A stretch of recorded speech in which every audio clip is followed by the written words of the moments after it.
hari ini kami bersama beliau Syekh Yahya Toha yang beliau asli dari Gaza, Palestina, sehingga tahu betul bagaimana kondisi Gaza, Palestina dan bagaimana kondisi kehidupan yang berada di sana pada kesempatan hari-hari ini, sehingga kondisi ini perlu kami informasikan kepada Bapak Ibu sekalian dan akan disampaikan oleh beliau langsung insyaallah dalam waktu pagi yang insyaallah Allah berkah ini.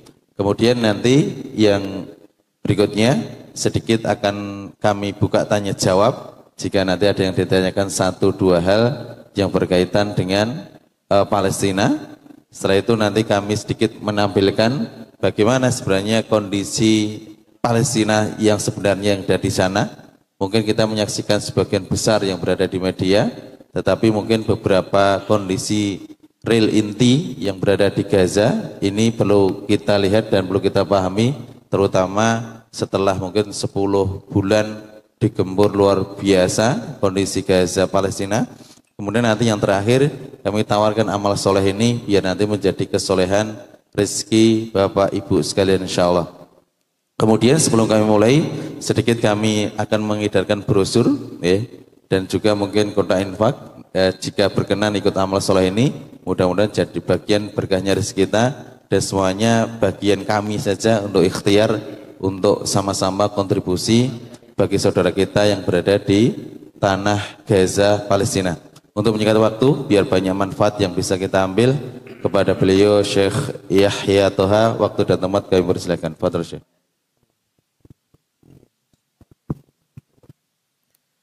Bismillahirrahmanirrahim. Assalamualaikum warahmatullahi wabarakatuh. Alhamdulillah wassalatu wassalamu ala Rasulillah wa ala alihi wa sahbihi wa man walah. Allahumma salli wa sallim wa zid wa barik ala sayyidina Muhammad wa ala alihi wa sahbihi wa man walah. Allahumma la ilma lana illa ma 'allamtana innaka anta 'allamul ghuyub. Rabb ishrah li sadri wa yassir li amri wahlul 'uqdatam min lisani yafqahu qawli wa ba'd. Bapak-bapak, apa kabar hari ini? Sehat? Alhamdulillah. InsyaAllah saya tidak akan lama, paling 10 sampai 15 menit. Saya akan membahas 3 poin saja. Yang pertama yaitu update kabar-kabar di Gaza dan Palestina. Kemudian sebab perang ini apa? Yang ketiga adalah apa kewajiban umat Islam terhadap Palestina.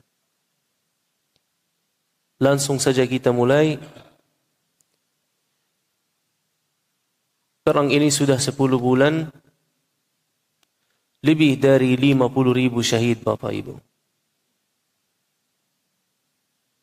Sekitar 18.000 adalah anak kecil. Kemudian ada sekitar 100.000 lebih orang terluka-luka.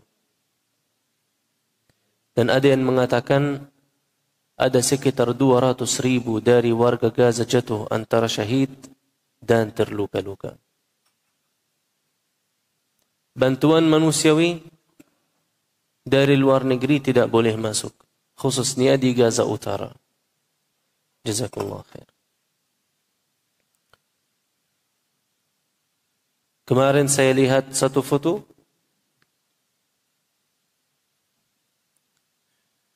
Sayur-sayuran yang harganya sekitar 50.000 di Indonesia, di Gaza Utara harganya sekitar 2.018.000. Ya subhanallah, kondisi di sana sangat luar biasa Bapak Ibu. Apa sebab perang ini?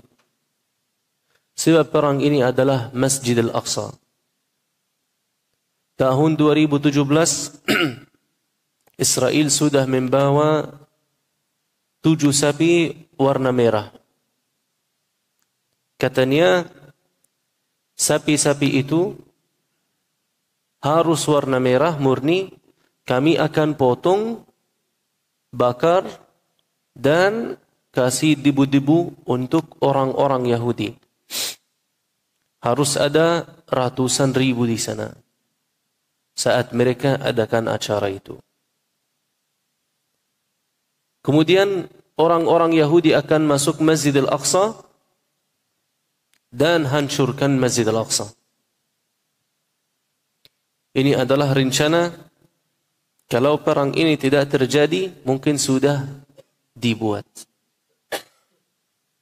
Makanya perang ini namanya Tufanul Aqsa, banjir Al-Aqsa. Dan subhanallah Bapak Ibu, satu-satunya warga yang melawan Israel adalah warga Palestina. Sekarang semua orang ini yang meninggal syahid, ini adalah mewakili semua umat Islam, padahal Masjid Al-Aqsa bukan hanya milik warga Palestina saja. Dan Masjid Al-Aqsa adalah wasiyah Nabi Muhammad sallallahu alaihi wasallam, qiblat muslimin yang pertama. Isra dan Mi'raj Nabi Muhammad sallallahu alaihi wasallam.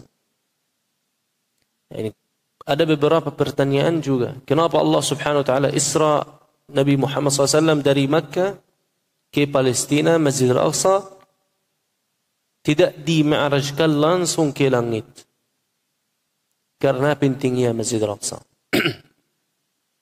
Qiblat muslimin yang pertama, karena Allah Subhanahu wa taala mau umat Islam selalu pantau Masjid Al-Aqsa dan keadaan Masjid Al-Aqsa.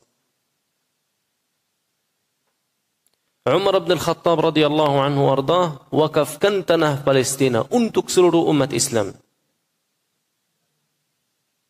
Jadi ketika Salahuddin Al-Ayyubi datang dari setelah Irak, dia seorang Kurdi, membebaskan Palestina, padahal dia bukan Arab, dia hanya pemimpin Muslim, ingin membebaskan Palestina karena itu adalah kewajiban umat Islam. Sekarang kondisi Masjid Al-Aqsa Bapak Ibu, Masya Allah luar biasa. Waktu sudah dibagi antara umat Islam dan orang-orang Yahudi. Dari jam sekian sampai jam sekian tidak boleh orang Muslim masuk. Dari jam ini sampai jam tidak boleh orang Yahudi masuk. Jadi waktu sudah dibagi. Tempat sudah juga dibagi. Tapi dari luar. Jadi Israel sudah ambil satu bagian yaitu Ha'it al-Buraq. Mereka sudah ambil. Sekarang tinggal mereka hancurkan Masjid Al-Aqsa dan membangun tempat ibadah untuk orang-orang Yahudi. Makanya perang ini terjadi. Yang subhanallah, khusus soal Palestina itu harus mempersatukan umat Islam. Sekarang umat Islam pecah-pecah. Jika Palestina merdeka, insya Allah umat Islam akan menjadi bersatu. Amin ya Rabbal Alamin. Terus apa kewajiban kita terhadap Palestina? Dengan segala dukungan sebisa mungkin, apa yang kita mampu, kita harus mendukung mereka. Coba kita jadikan acara-acara tentang Palestina. Setiap seminggu, 2 minggu, kita membahas soal Palestina. Yang punya informasi baru silahkan diskusi dengan yang lain.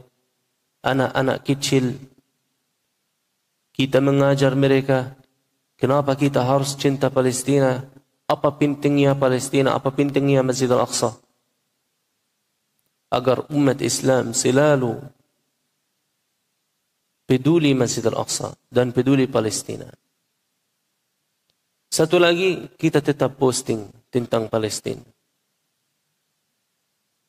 Kemarin saya saya telepon teman saya di Gaza Utara. Terus saya tanya tentang kabar Gaza Utara seperti apa. Dia bersumpah bahwa ada orang beli satu timun saja. Dan bagikan timun itu untuk 11 orang. Satu keluarga terdiri dari 11 orang makan satu timun. Karena apa? Karena Masjid Al-Aqsa.